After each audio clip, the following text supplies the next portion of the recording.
Udahlah, kalau seumpama masih minta uang sama orang tua, sekolahnya itu beli bensin itu masih minta sama orang tua, jangan terlalu banyak gaya di sekolah.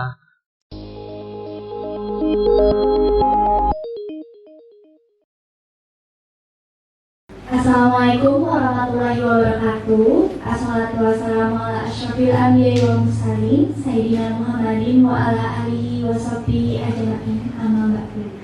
Pertama-tama marilah kita panjatkan puja dan puji syukur kehadirat Allah SWT, karena atas nikmatnya kita masih bisa diberi kesempatan pada pagi hari ini untuk mengikuti kajian online. Tak lupa salawat serta salam kita ucapkan kepada junjungan Nabi besar Nabi Muhammad SAW. Nah, pada kesempatan pagi hari ini kita kedatangan tamu spesial, yaitu Bapak Khairul Mahfuz. Assalamualaikum Pak. Waalaikumsalam. Nah, mungkin saya mau sedikit bacain tentang CV Bapak Khairul Mahfuz. Yang pertama yaitu S1 Kimia Forensik di Universitas Udayana, yang kedua yaitu S2 Kimia Terapan di Universitas Udayana juga. Terus merupakan founder dan presiden Pesantren Digital Indonesia, founder Istana Insan Tangga Bencana, Ketua Umum Brigade Pejuang Subuh atau PJB. Untuk pekerjaan bapaknya yaitu sebagai CEO PT Homi Bali, Direksi PT Sorghum Kaltim Nusantara. Nah, pada pagi hari ini Bapak Khairul Mahfuz berkenan untuk mengisi materi tentang menuju siswa yang beriman sempurna, berilmu luas dan beramal sejati. Gimana tuh Pak? Temanya luar biasa, berat. Jadi kita akan bahas pagi hari ini. Mau dilanjutin atau saya lanjutin langsung? Langsung Bapak lanjutin. Masa. Baik, Assalamualaikum warahmatullahi wabarakatuh. Alhamdulillahirabbil alamin, wassalatu wassalamu ala asrofil anbiya'i wal mursalin sayyidina Muhammadin wa ala alihi wa sahbihi ajma'in. Rabbi israh li sadri wa yassir li amri wahlul 'uqdatam min lisani yafqahu qawli. Kita bersyukur kepada Allah dengan mengucap alhamdulillah, berselawat pada baginda Nabi Allah Muhammad sallallahu alaihi wasallam. Allahumma shalli ala Muhammad wa ala ali Muhammad. Teman-teman semua yang lagi nonton live YouTube pada kesempatan pagi hari ini, saya diberikan satu tema yang Masya Allah ini terkait tentang satu generasi yang menjadi harapan bangsa, negara, orang tua, keluarga, dan terlebih generasi ini menjadi harapan agama.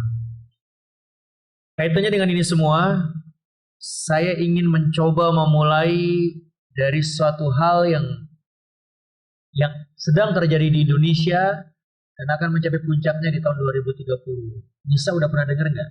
Namanya istilahnya bonus demografi. Pernah dengar? Belum. Oke, teman-teman semuanya, ada satu istilah yang sedang berjalan sekarang dan akan mencapai puncak di tahun 2030. Istilah itu bernama bonus demografi. Bonus demografi itu adalah satu kondisi sebuah negara di mana penduduk usia produktifnya jumlahnya lebih banyak dibandingkan yang non produktif. Penduduk usia produktif itu range usianya antara 15 sampai 50 tahunan. Nah, puncak daripada bonus demografi ini nanti akan terjadi di tahun 2030, di mana 70% dari total populasi penduduk Indonesia, 70%-nya itu adalah penduduk usia produktif. Apa masalahnya? Kalau 70% penduduk Indonesia di tahun 2030 adalah penduduk usia produktif, maka tingkat persaingan dunia kerja itu sangat luar biasa. Nisa itu bersaing bukan cuma sama teman satu kelasnya sekarang. Bahkan dengan kakak-kakaknya Nisa yang udah tamat 10 tahun lalu dari sekolah ini, Nisa itu akan bersaing dengan mereka. Karena 10 tahun yang akan datang, mereka kakak-kakak itu usianya masih usia produktif. Artinya apa? Bahwa disinilah kemudian generasi Muslim, generasi Islam harus menempatkan sebuah landasan berpikir yang benar di dalam mereka menuntut ilmu. Baik itu di bangku sekolah Lebih-lebih nanti di bangku universitas. Bahwa sejatinya apa yang kita pelajari di sekolah bukan hanya sekedar untuk bisa mendapatkan nilai di raport. Karena lagi-lagi kita melihat banyak orang dengan nilai yang bagus di raportnya, IPK yang bagus setelah mereka lulus kuliah, tapi mereka nggak punya ilmu yang bisa bermanfaat untuk masyarakat. Ada suatu cerita, ini cerita Nisa. Saya ceritanya Manisa karena kebetulan di sini yang jadi moderatornya Nisa.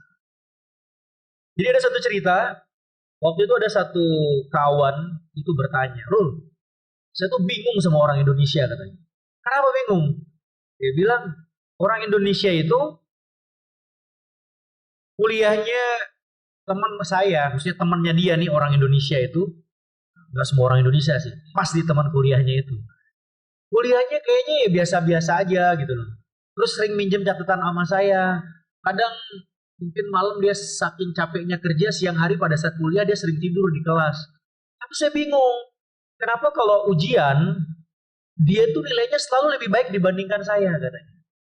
Wah, saya bilang, aku belum tahu orang Indonesia itu punya istilah, punya satu jurus, punya ilmu, nama ilmunya itu SKS, sistem kebut semalam. Jadi satu malam aja belajar buat ujian buat besok, itu orang Indonesia itu hebatnya gitu. Ilmunya dapat, nilainya bagus, nilainya bagus, ilmunya nggak dapat. Karena tujuan dia belajar itu hanya untuk dapat nilai, hanya untuk ujian. Jadi tujuan dia untuk sekolah menuntut ilmu itu bukan tujuannya untuk benar-benar mendapatkan ilmu yang nantinya ilmu itu bisa bermanfaat baik untuk dirinya, keluarganya, masyarakat, bangsa dan negara. Ilmu itu hanya untuk ujian aja. Ilmu itu hanya untuk dapat nilai saja. Nah tentunya nggak bisa dong generasi kayak begini hanya modal nilai saja lalu kemudian nanti bisa memberikan satu kontribusi untuk masyarakat, bangsa, negara, dan agama, gimana mungkin? Makanya kita melihat banyak lahir generasi-generasi ini karena waktu sekolah, dia sekolah itu bukan untuk ilmu, untuk nilai. Buktinya apa?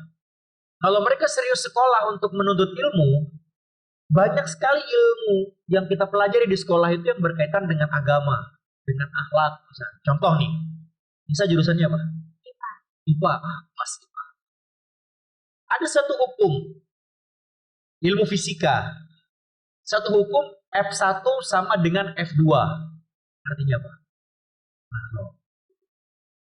F1 sama dengan F2.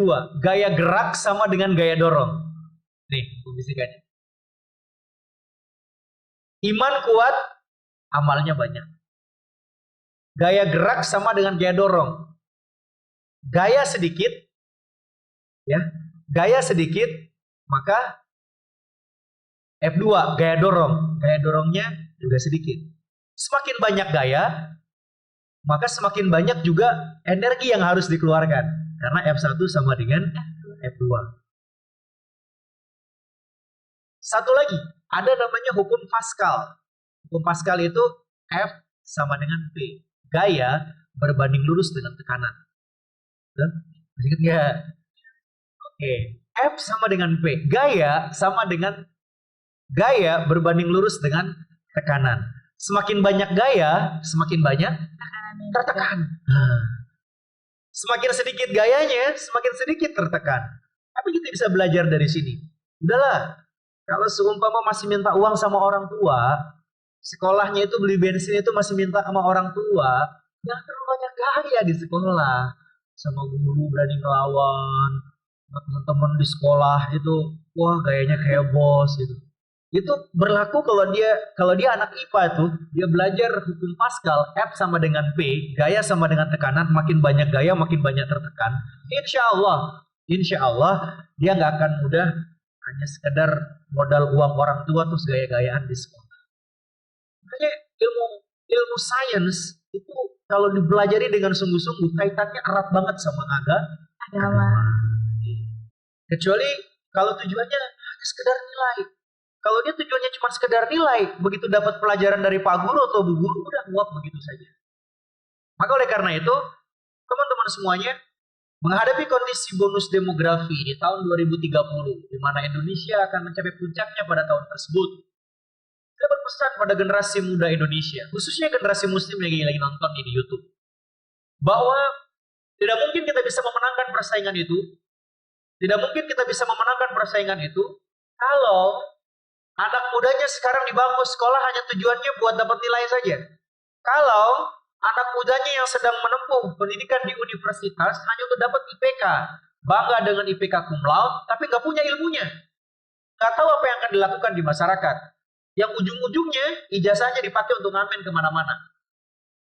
Tapi kalau dari sejak dia sekolah, pertama nih saya di SMA Muhammadiyah 1 nih, siswa SMA Muhammadiyah ketika dia belajar di sekolah ini, tujuannya untuk menuntut ilmu, benar-benar untuk thalabul ilmi ya di sini, nggak hanya sekedar buat dapat nilai 8 atau 9 di rapot, maka insya Allah dari sekolah ini akan lahir generasi-generasi yang ketika dia tamat memiliki suatu kemampuan, pengetahuan, yang pengetahuan dan kemampuan itu bisa bermanfaat untuk sebanyak-banyaknya. Selanjutnya yang kedua, kita bicara tentang masalah keimanan. Kita melihat satu fenomena dengan mengacu kepada konsep yang tadi, bahwa banyak sekali generasi muda yang ketika dia sekolah tujuannya bukan ilmu tapi hanya nilai saja. Yang ketika dia kuliah hanya nilai saja bukan ilmu, begitu.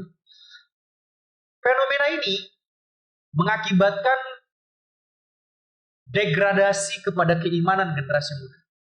Bagaimana dia mendegradasi? Jadi begini. Antar sesama teman tuh ngomong. Yang pinter ngomong sama temennya yang biasa-biasa aja. Makanya kamu rajin belajar supaya dapat nilai yang bagus. Biar dapat ranking penghargaan di sekolah, fotomu dipajang nanti kalau udah tamat di sekolah. Nanti kamu bisa diterima di universitas, kalau nilaimu bagus, bisa diterima di universitas, nggak perlu tes, cukup tunjukin nilai rapot. Kalau udah keterima di universitas yang bagus, dapat dosennya bagus, fasilitasnya bagus, ya kan? Nanti kalau tamat, IPK kamu bagus. Kalau IPK kamu bagus, nanti kamu bisa ngelamar kerja di tempat yang bagus. Kalau sudah bisa diterima di tempat kerja yang bagus, gajimu juga bagus.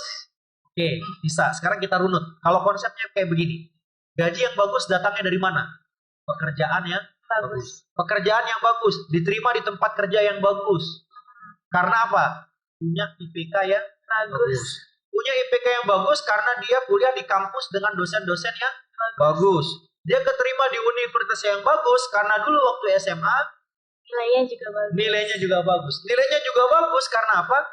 Waktu SMA dia rajin belajar. Pertanyaan saya, dari 7 urutan tadi, di mana Allah? Ayo.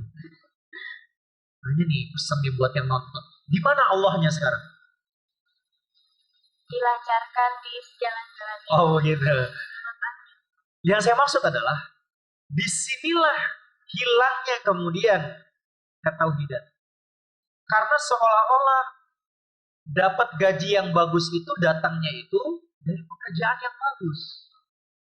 Pekerjaan yang bagus itu datangnya seolah-olah karena dia itu dapat IPK yang bagus.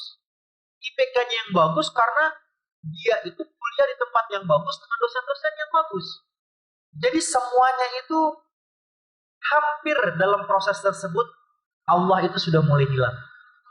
Maka itu yang nggak boleh nih terjadi pada generasi muslim dimanapun kalian berada. Bahwa konsep inilah yang kita harus mulai rubah.